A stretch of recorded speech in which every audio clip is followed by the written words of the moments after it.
Basarnas Banda Aceh mengevakuasi seorang anak buah kapal tanker MT Advent Summer.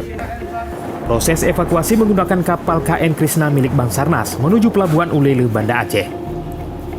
Evakuasi Hasan Yilmaz, 39 tahun, warga negara Turki karena mengalami serangan jantung dan hipertensi dalam pelayaran rute Brazil menuju Singapura. Kepala Kantor SAR Banda Aceh Budiono mengatakan setelah menerima informasi dari kapten kapal tanker, tim rescue beserta unsur terkait menggunakan KN Krishna menuju titik koordinat yang telah ditentukan.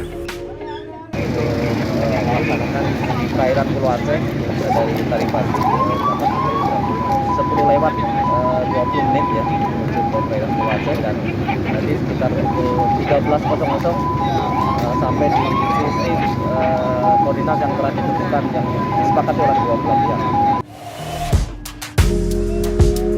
Setelah dievakuasi ke pelabuhan Ulele, Hasan Yilmaz langsung dibawa ke Rumah Sakit Umum Zainal Abidin Banda Aceh untuk mendapatkan perawatan medis.